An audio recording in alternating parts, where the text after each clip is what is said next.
Hello दोस्तों, आज हम एलटी ग्रेड का मॉडल पेपर सेट 2 लेकर आए हैं। इससे पहले हमने सेट 1 किया था, उसको हमने कुछ पार्टों में बांटा था और जो उसमें जो पार्ट थे, टोटल क्वेश्चन आपको पता है कि 150 क्वेश्चन आते हैं और उसमें सबका कंपल्सरी जो फेज है, जो पोर्शन है वो आपका जीके जीएस का और करंट अफेयर का है, वो 30 नंबर आने ही आने हैं।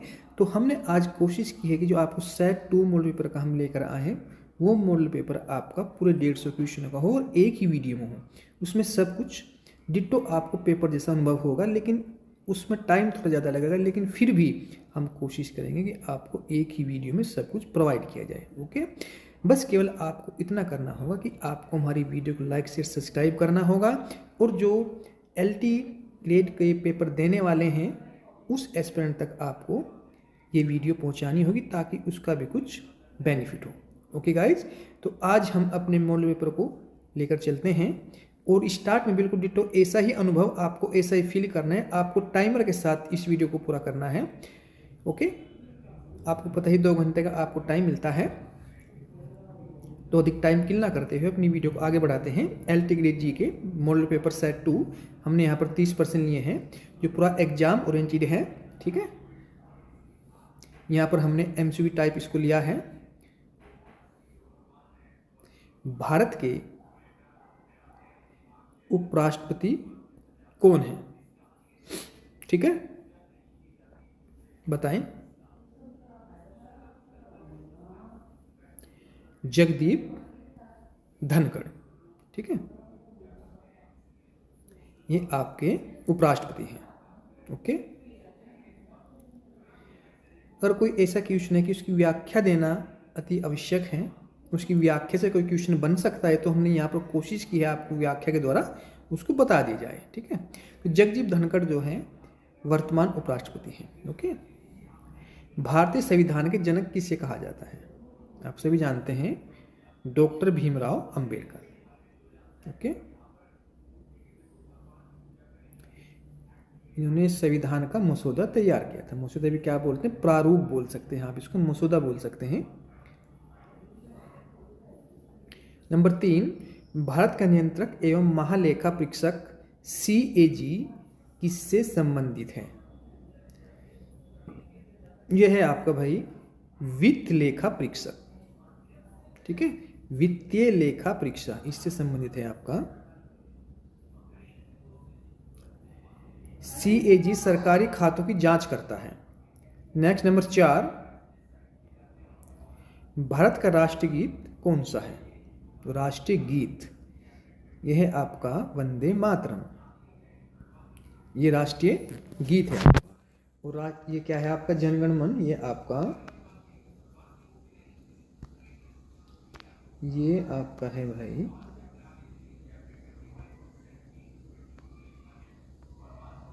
राष्ट्रीय गान, ये आपका राष्ट्रीय गान है जनगण मन, और ये आपका राष्ट्रीय गीत है। ओके,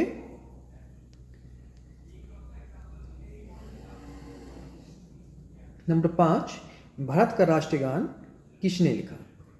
भारत का राष्ट्रीय गान किसने लिखा? रविन्द्रनाथ टैगोर। राष्ट्रीय गान, वो राष्ट्रीय गान क्या था? वो था आपका जनगण मन। ओके,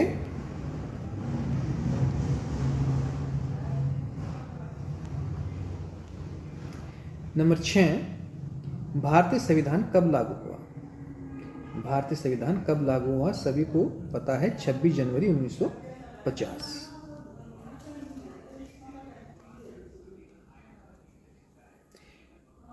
भारत का सबसे बड़ा जिला क्षेत्रफल के आधार पर कौन सा है? ये आपका जैसलमेर। जैसलमेर कहाँ पड़ता है? राजस्थान में। ये राजस्थान में पड़ता है। किस राज्य में है? राजस्थान राज्य में। ओके, क्वेश्चन नंबर 8, भारत का सबसे अधिक जनसंख्या वाला राज्य कौन सा है? उत्तर प्रदेश है क्या भाई इसमें? हाँ, तो उत्तर प्रदेश ही होगा भाई।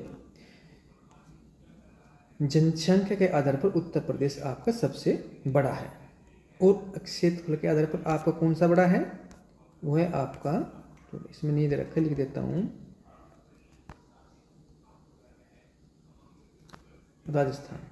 क्षेत्रफल के आधार पर राजस्थान सबसे बड़ा है। ओके, और जनसंख्या के आधार पर उत्तर प्रदेश सबसे बड़ा है। क्वेश्चन नंबर 9, भारत का सबसे अधिक जनसंख्या वाला शहर कौन सा है? मुंबई, जो महाराष्ट्र में पड़ता है। मुंबई में सबसे अधिक जनसंख्या है, जो महाराष्ट्र राज्य में पड़ता है। नेक्स्ट नंबर 10, पंचायती राज व्यवस्था किस अनुच्छेद में है? अनुच्छेद 40 में इसका जिक्र किया गया है।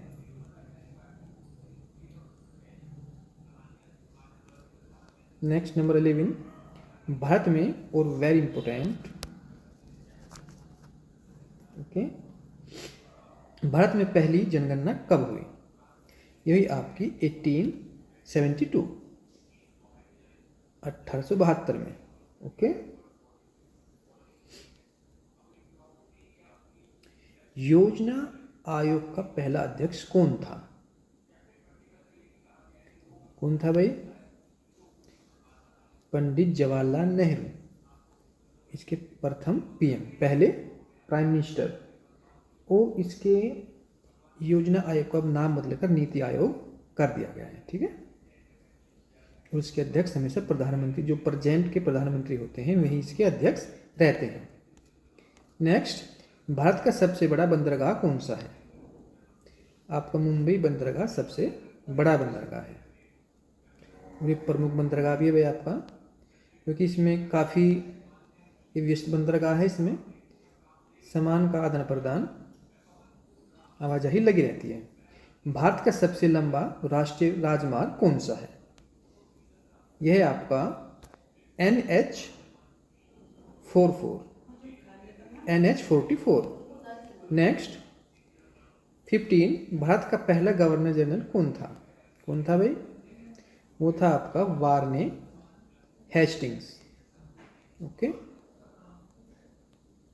नेक्स्ट 16, भारत का पहला महिला, पहली होनी चाहिए, पहली, ठीक है, भारत की पहली महिला राज्यपाल कौन थी? वो थी आपकी सरोजिनी नायडू। ओके, भारत का पहला उपग्रह कौन सा था? आर्यभट्ट।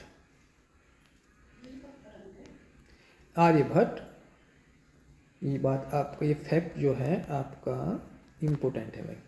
आर्यभट्ट 1975 में छोड़ा गया, 1975 में इसको छोड़ा गया। ठीक है, इसरो ISRO की स्थापना कब हुई? नेक्स्ट नंबर C, 1969 में। ओके,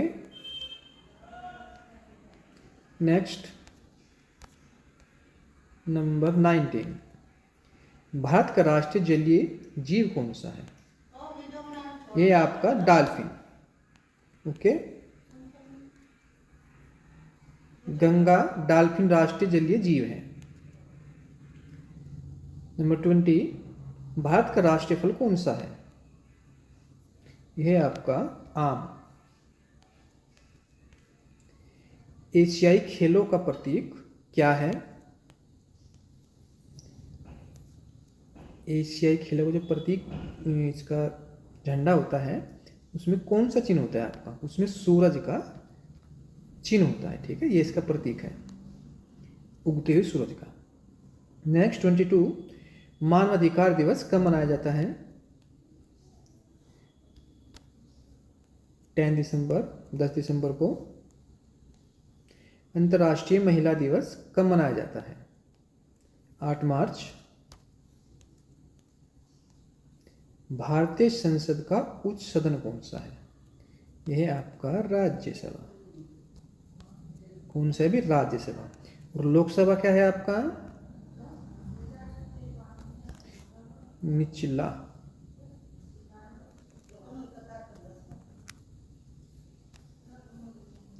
ये आपका क्या है भाई? ये आपका है निचला सदन। कौन सा आपका? लोकसभा। और ये क्या है? अस्थायी सदन भी है। इसको हम अस्थायी सदन भी कहते हैं, जो भंग हो सकता है। लेकिन राज्यसभा आपका उच्च सदन है, उचला सदन है और कभी भंग नहीं होता, लेकिन ये भंग हो सकता है। और इसका कार्यकाल क्या होता है? 5 वर्ष का, 5 वर्ष का, और इसका कार्यकाल होता है 6 वर्ष का। इसके सदस्यों का कार्यकाल 6 वर्ष का होता है, लोकसभा सदस्यों का कार्यकाल 5 वर्ष का होता है। ओके, ये फैक्ट आपको याद रखने हैं। भारत में राष्ट्रपति का चुनाव कौन करता है? संसद व विधायक। ठीक है,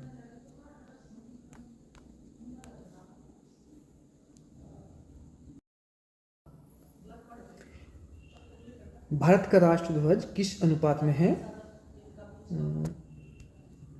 यह है आपका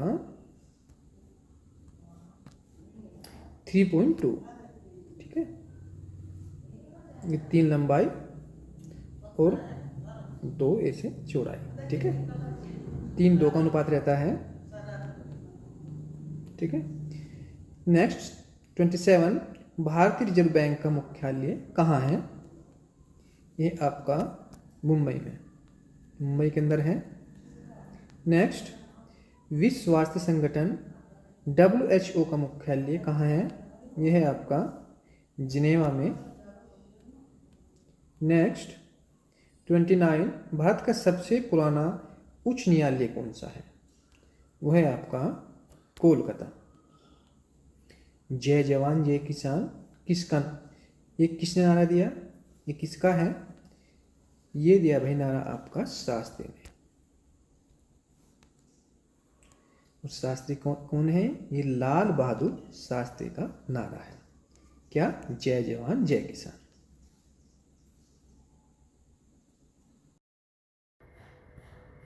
हेलो दोस्तों, हमने 1 to 30 क्वेश्चन जी के GS के कर लिए हैं। अब हम इसी मॉडल पेपर 2 को, इसमें जो हमारा मेन सब्जेक्ट इंग्लिश है, उसके 120 क्वेश्चन करेंगे।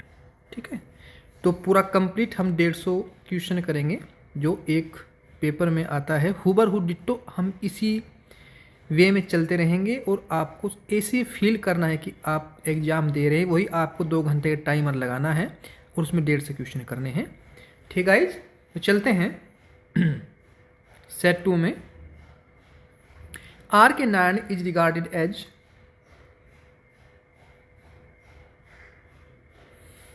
ये वास्तविकता को अपने, जो इनकी मालगुडी एक संग्रह था, उसमें वास्तविकता से संबंधित, हालांकि मालगुडी क्या थे? काल्पनिक शहर था, लेकिन उसमें जो इन्हें लिखा वो सब कुछ एक वास्तविकता, एक रियलिस्टिक पर आधारित है।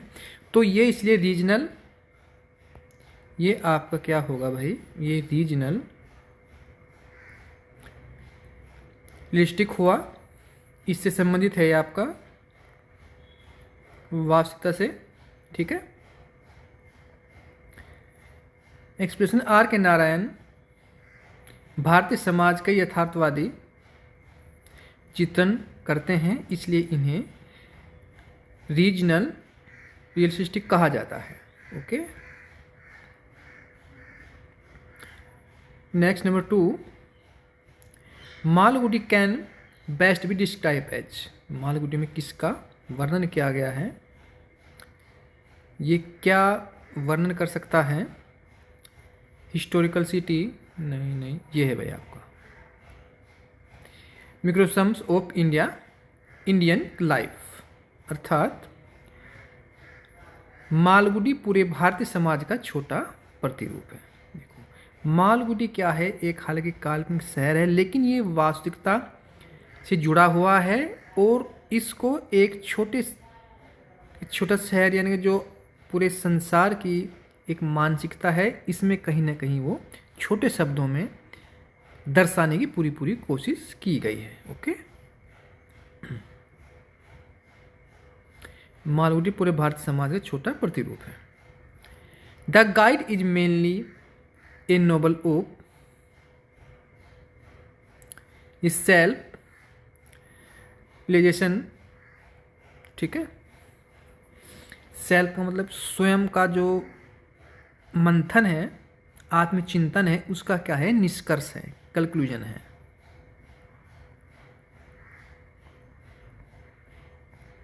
जो इसमें थिंकिंग दी गई है उसका स्वयं का क्या है, कंक्लूजन है, निष्कर्ष है, आत्मबोध है। राजू का आत्मबोध और आध्यात्मिक परिवर्तन का मुख्य विषय है।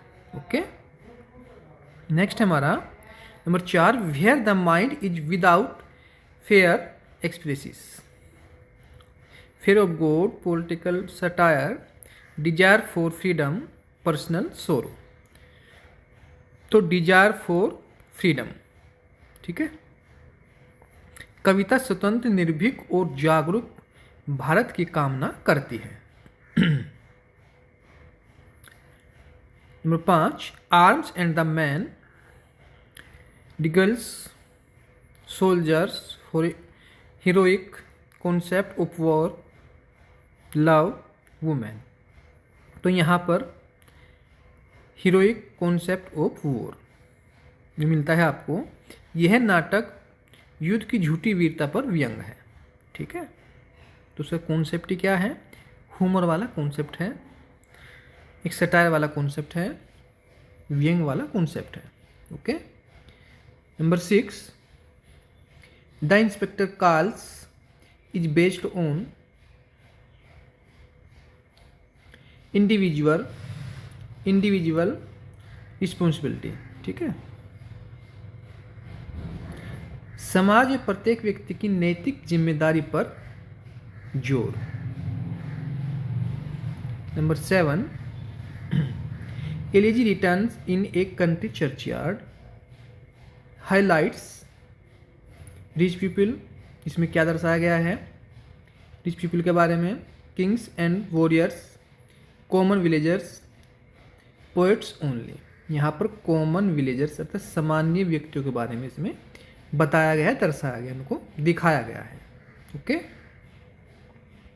कविता सामान्य लोग के जीवन मरण पर केंद्रित है। Diaspora literatures deals with mythology, exiles and identity, war story, court life। Option B सही होगा यहाँ पर, एग्जाइल एंड आइडेंटिटी। ओके, प्रवासी जीवन, पहचान और विस्थापन, ये इसकी मेन थीम थी। Okay, question number 9, romanticism emphasize discipline, region, emotions and nature और satire। तो यहाँ पर यही ऑप्शन राइट होगा, emotion and nature. Romantic poet भावना और प्रकृति पर बल देते हैं। नंबर 10, ब्यूटी इज ट्रूथ और ट्रूथ ब्यूटी, ठीक है। सो ये क्या है भाई आपका, ब्यूटी क्या है, ट्रूथ है, सुंदरता सत्य है और सत्य ही सुंदरता है। इसमें कौन सा फिगर ऑफ स्पीच है, आयरनी है, पैराडॉक्स है, मेटाफर है, मेटाफर या आपका सिमिली। तो सिमिली के लिए लाइक एच आप कहीं दिख रहा है, नहीं है, तो ये ऑप्शन आपका कट गया, ठीक है। मेटाफर में कोई तुलनात्मक अध्ययन हो रहा है, नहीं, तो ये भी कट गया। आयरन कोई व्यंग आपको लग रहा है, नहीं, ये भी कट गया। तो बचा कौन सा आपका, पैराडॉक्स, विरोधाभासी लेकिन गहरा सत्य, पैराडॉक्स।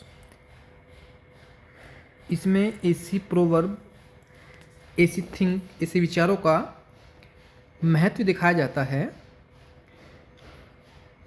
जो बात व्यंग्यात्मक रूप से कहीं ना कहीं थोड़ा विरोधाभासी तरीके से कही जाती है, वो बात, लेकिन उसका जो आधार है, बेस है, जो सत्य पर केंद्रित होता है। Okay, 11, post colonial writers question, इससे जोड़े आप, कॉलोनियल आइडियोलॉजी, यहाँ पर राइट ऑप्शन होगा। ओके, उपनिवेशवादी सोच की आलोचना। 12, Pastiche is different from parody because it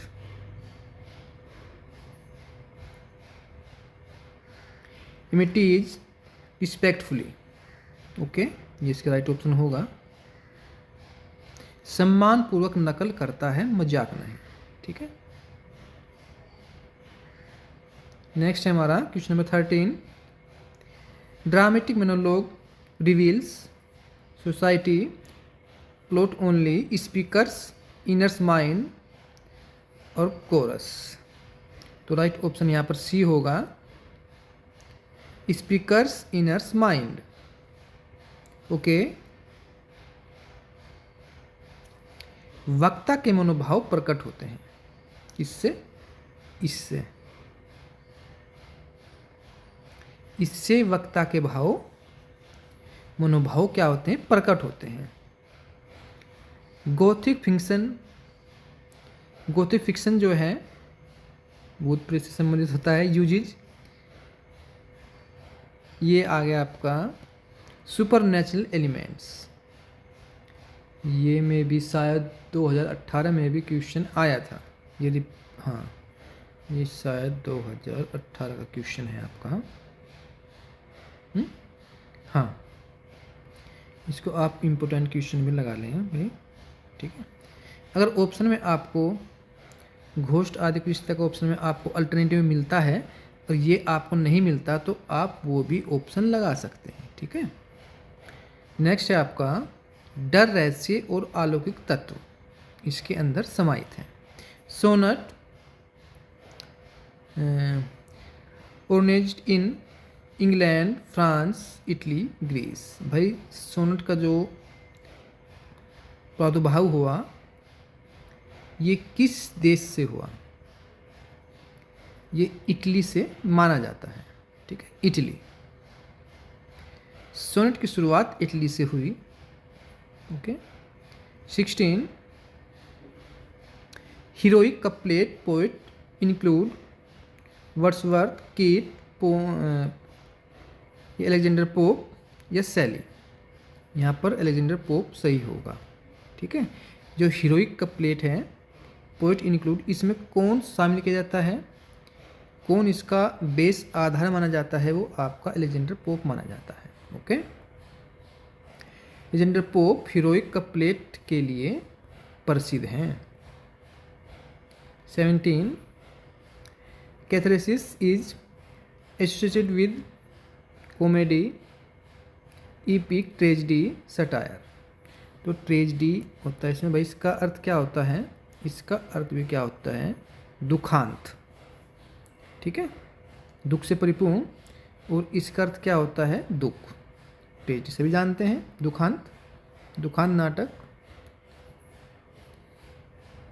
भावनात्मक नाटक। Allegory always has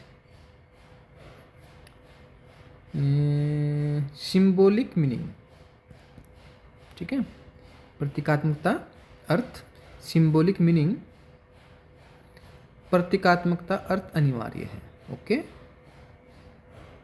19 new classical writers followed freedom, rules and models, natures, fantasy. तो यहाँ पर रूल्स एंड मॉडल्स लगेगा भाई, क्योंकि देखो किसी भी चीज़ को चलाने के लिए अगर उसको आपको उचित रूप से शोप करना है, चलाना है लंबे टर्म के लिए, लंबे समय के लिए, तो आप रूल और मॉडल्स को फॉलो करते हैं।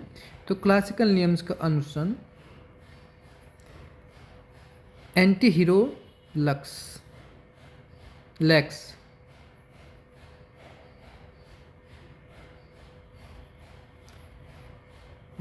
सुपर ह्यूमन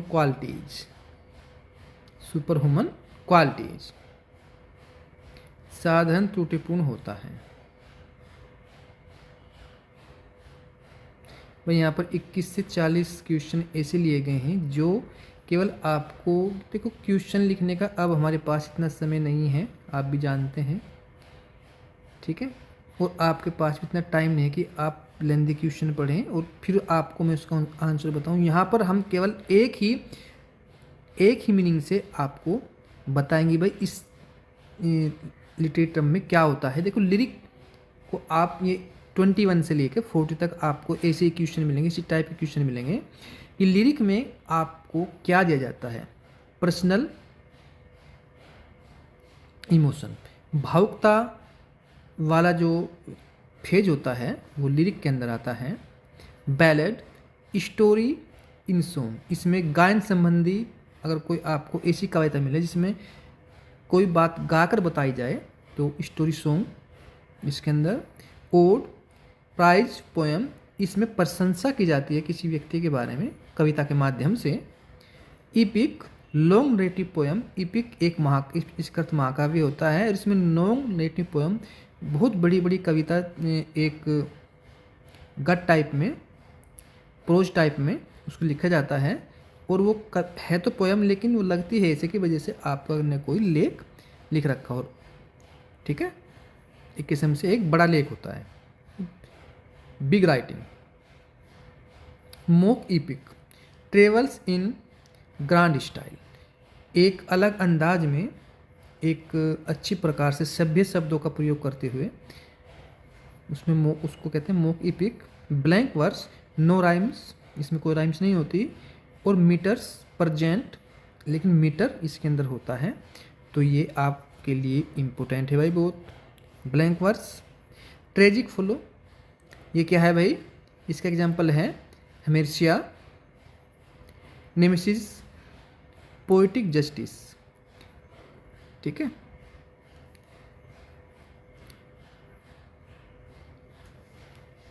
एक न्याय मतलब एक ऐसा लेख, एक ऐसी कविता जिसमें पोएट उसमें जो जस्टिस मिलना है वहाँ तक कंप्लीट उस स्टोरी को लिखता है और उसको अंततः एट लास्ट उसको जस्टिस मिलाकर यानी कि न्याय दिलाकर न्याय तक का पार्ट उसके अंदर इंक्लूड करता है। ओके। रेनिसा, रिबर्थ ऑफ लर्निंग, ठीक है। ह्यूमनिज्म, ह्यूमन सेंटर थॉट, मानवीय विचार। Metaphysical poetry, intellectual concepts, Victorian age, moral seriousness, symbolism. भाई इसका इसके साथ संबंध होगा, ये आप समझ रहे हैं ना कि ये जो है इसका क्या अर्थ है, किससे संबंध है, तो इधर मैं उसका संबंध लिख रहा हूँ, उसका आंसर लिख रहा हूँ, ठीक है। सजेस्टिव मीनिंग, आयरनी, आयरनी में क्या होता है, अपोजिट सेंस, यानी कि एक इसका अर्थ व्यंग्यात्मक होता है, किसी चीज़ को व्यंग्यात्मक तरह से पेश किया गया और उसको इस प्रकार से कहा कि वो अच्छा तो सुनने में लगे लेकिन वो एक व्यंग के तौर पर वो बात कही गई, तो अपोजिट सेंस, ठीक है। Paradox, appearance, contradiction, Chronicle, historical record,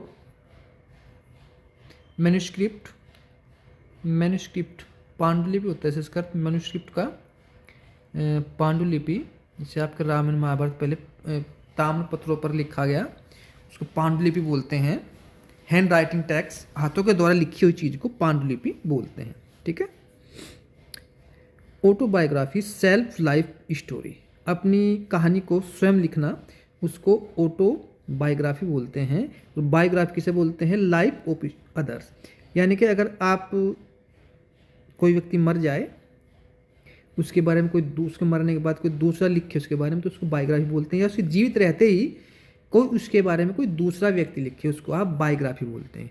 auto का मतलब अपने आप, जो अपनी कथा खुद लिखे उसको सेल्फ लाइफ स्टोरी, अपनी स्टोरी के बारे में खुद लिखे, और जो कोई दूसरा लिखे उसके प्रेजेंट टाइम में या उसके जाने के बाद उसको बोलते हैं बायोग्राफी।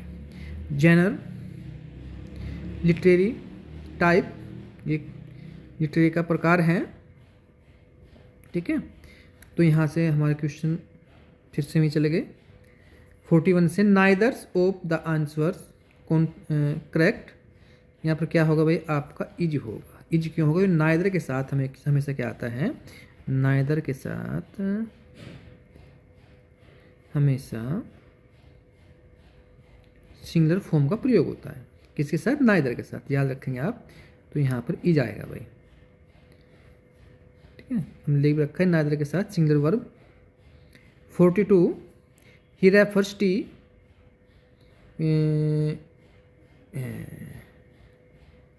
रेफर्स टी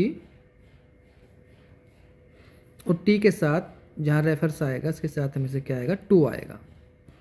क्या आएगा, टू आएगा।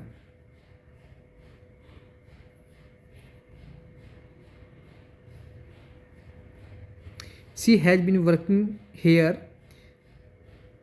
फिल करना है आपको 5 ईयर्स।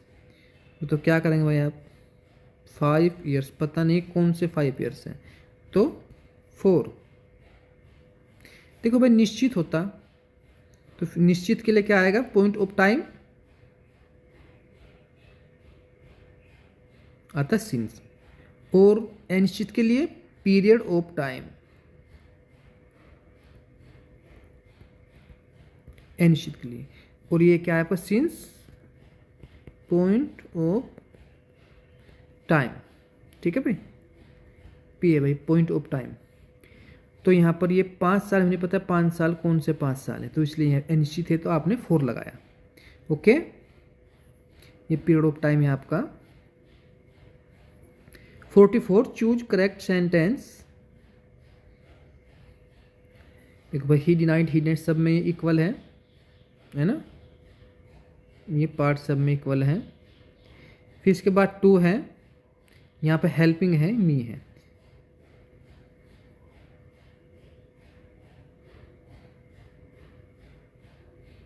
तो यहाँ पर राइट ऑप्शन क्या होगा आपका, राइट ऑप्शन होगा आपका B, he denied helping me. Deny के बाद जिरंड आता है, यानी कि ध्यान रखें आप।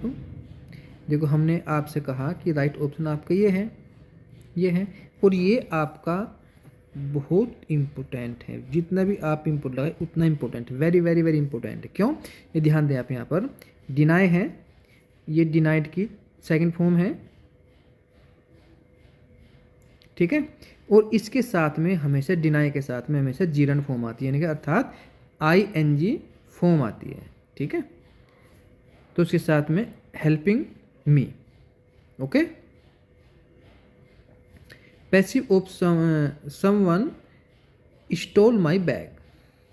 माई बैग सब में कॉमन, इसमें भी, इसमें भी, इसमें भी, इसमें भी, ठीक है। चारों में कॉमन हो गया।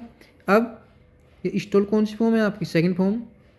तो यानी कि वो जो आना है, ईज वाला तो ये कट गया है भाई, इसमें ईज है। ये हैज वाला ये भी कट गया, ये प्रेजेंट टेंस है। अब बाकी ये बचा और ये बचा, ये बचा और ये बचा। लेकिन वो ज्वर,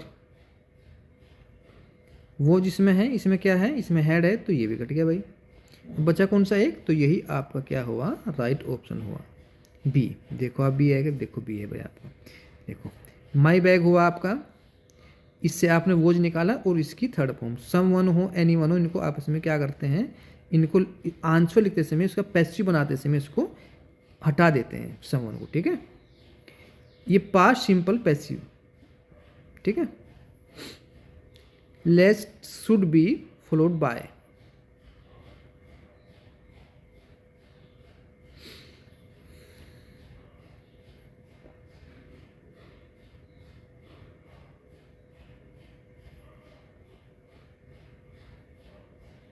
लेस्ट जहाँ पर भी होगा, इसके साथ में शुड का प्रयोग transitional usage,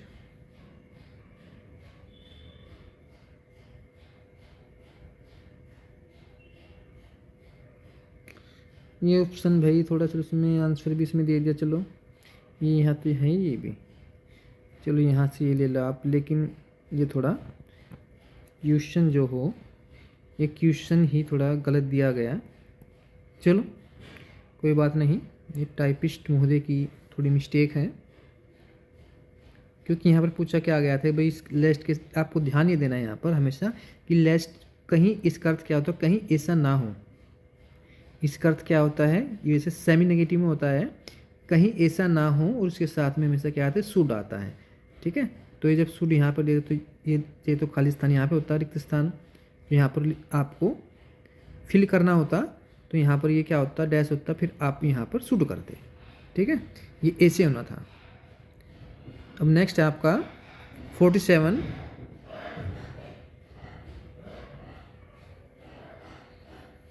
he behaves a fool.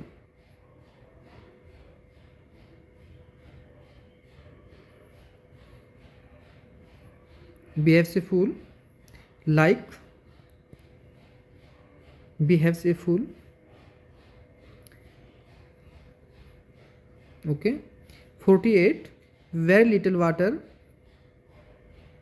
C is very little water is left.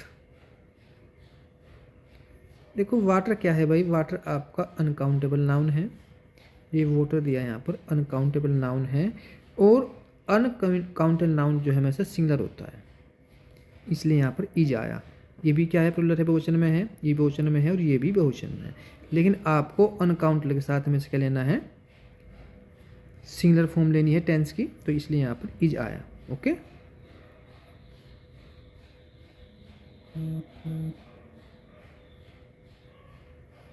Forty 49 choose correct tag.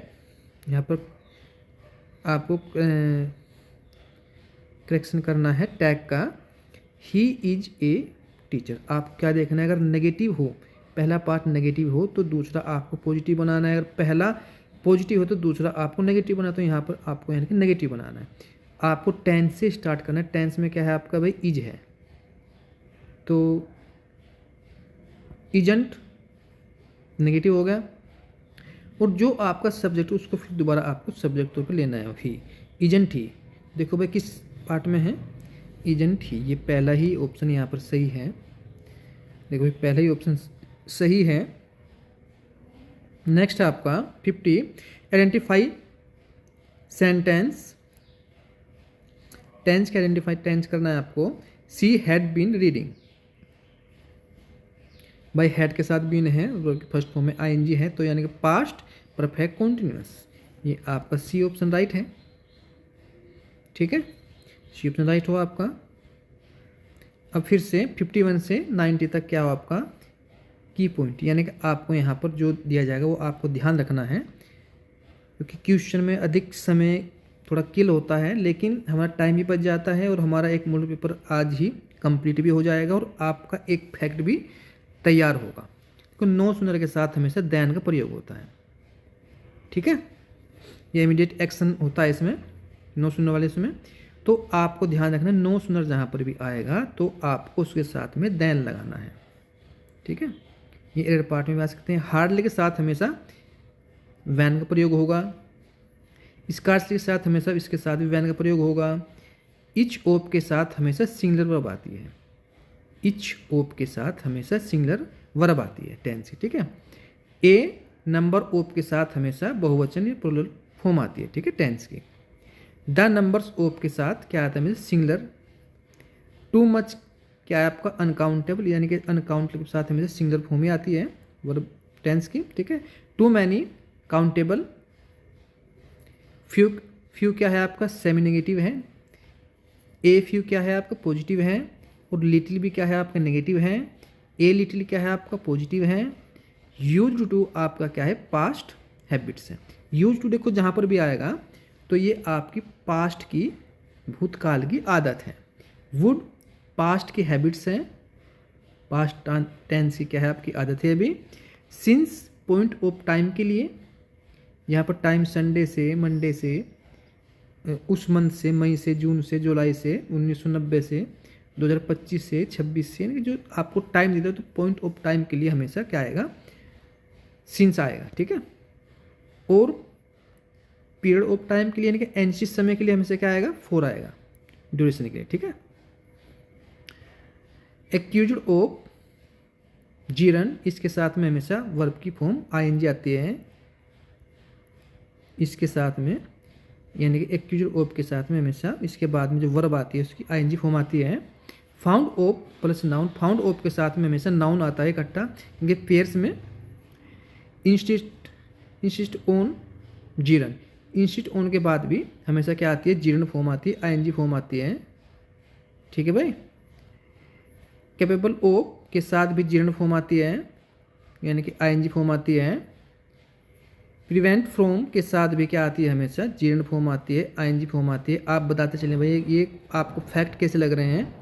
देखो कम समय में एक अधिक सिक्योर, सेफ और अच्छा कंटेंट यहाँ पर आपको दिया जा रहा है। ठीक है, stop plus Jiran plus habits. देखो ये स्टॉप के साथ हमेशा, स्टॉप के बाद में हमेशा वर्ब की फर्स्ट फॉर्म में आईएनजी आएगी और इसके बाद में हैबिट्स को ये शो करेगा। ओके, स्टॉप के बाद इन्फिनिटिव आएगा, अर्थात स्टॉप के बाद में हमेशा टू आएगा। इन्फिनिटिव क्या है भाई आपका, टू ही तो है, और ये किसी पर्पज, इस सेंटेंस में कोई पर्पज के बारे में बताया गया होगा। ओके, डिस्पाइट प्लस नाउन, इसके बाद में डिस्पाइट के बाद में हमेशा नाउन आएगा और फिर जीरन आएगा। ठीक है, इनकी आईएनजी फॉर्म आएगी। आल दो के बाद में कॉन्स्ट्रैक्ट फॉर्म, अनलेस के बाद में इफ नॉट, नो सुनर के बाद में इन्वर्जन होगा। देखो इन्वर्जन क्या होता है, यानी कि नो सुनर के बाद में हमेशा टेंस की फॉर्म आएगी। हैड हो, नो सुनर डिड हो, नो सुनर हैड हो, तो वो आएगा। ठीक है, इधर या और, nearest subject. Okay, neither nor, nearest subject. Noun, singular plural दोनों आते हैं भाई नोन के साथ। लेट के साथ हमेशा वर्ब की फर्स्ट फॉर्म आएगी। लेट के साथ, लेट जहाँ पे जिस भी सेंटेंस में होगा उसके साथ में हमेशा वर्ब की फर्स्ट फॉर्म आएगी।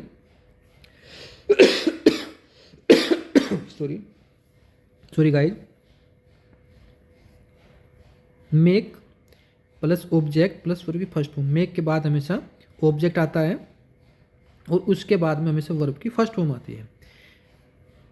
Order of adjectives, correct spelling, committee, ये बहुत इंपॉर्टेंट है भाई, बहुत जगह आती है, बहुत एग्जाम में मिलती है। कमेटी, COMMITTEE, M भी डबल है, T भी डबल है, E भी डबल है। ठीक है, break down, fail, carry out,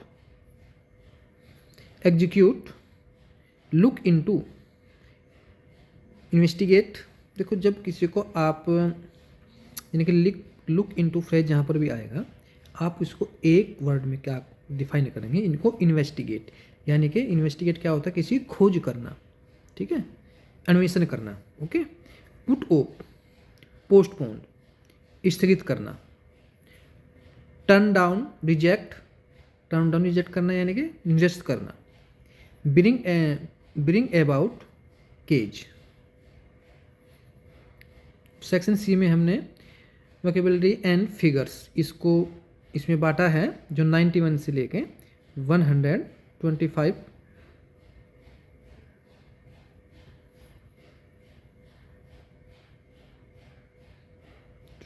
के भाई यहाँ पर ये 20 है।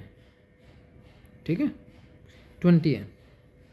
सिनोनिम्स ऑफ इंड्योर, इसका राइट ऑप्शन होगा बी, इफर्ट। इसका अर्थ क्या होता है, प्रयास, और इसका अर्थ क्या होता है, प्रयास।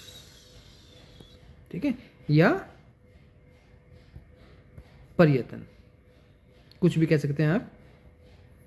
Antonyms of expand, contract. Okay, संकुचित। One word, fear of darkness, acrophobia, nitrophobia, ये इसका राइट ऑप्शन होगा नाइट्रोफोबिया। अंधकार से डर लगना क्या बोलते हैं, नाइट्रोफोबिया, जिसको अंधकार में जाने से डर लगता है। ठीक है, अंधेरे में जाने से डर लगता है। एज वाइट एज स्नो,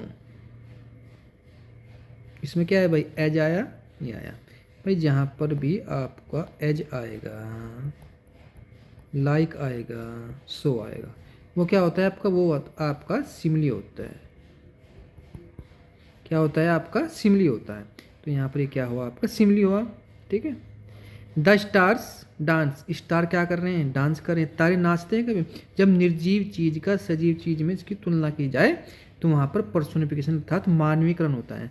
मानवीकरण अलंकार, तो यहाँ पर पर्सोनिफिकेशन हो गया आपका ये भाई, द स्टार्स डांस, निर्जीव को मानवीय गुणों के गुण से क्या किया गया है, सुशोभित किया गया है।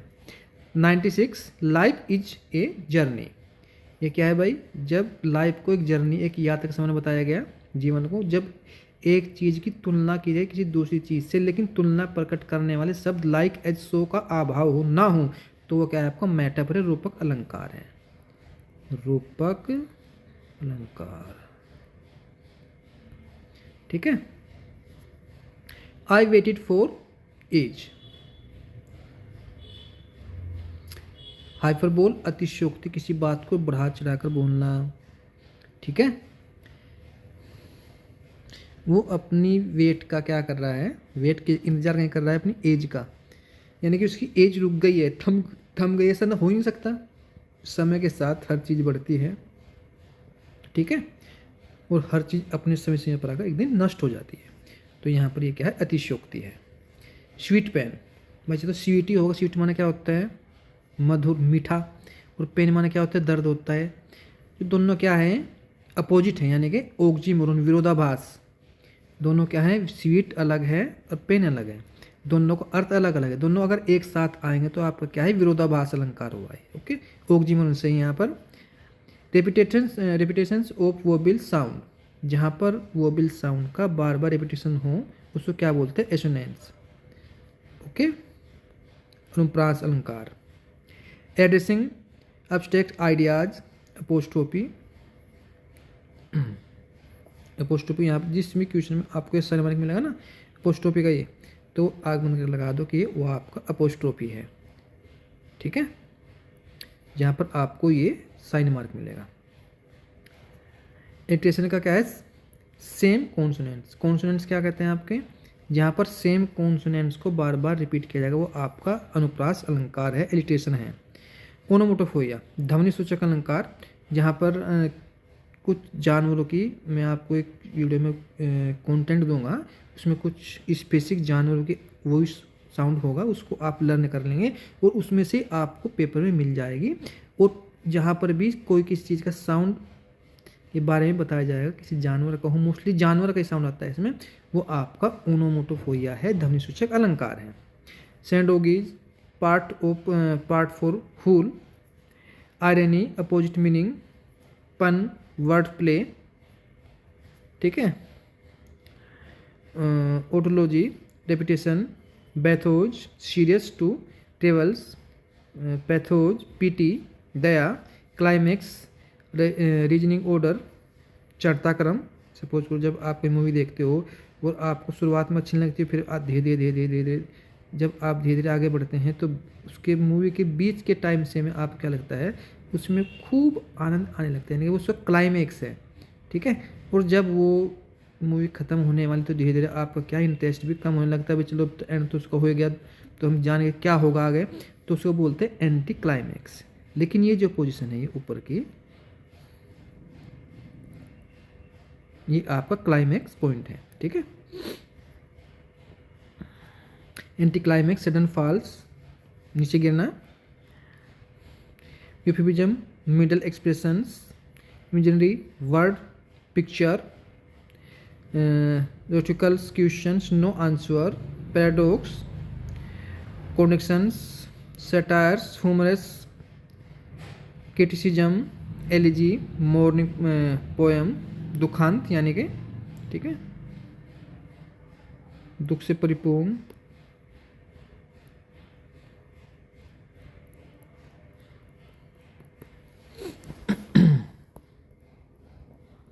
एक मिनट भाई, एक मिनट एक मिनट एक मिनट एक मिनट।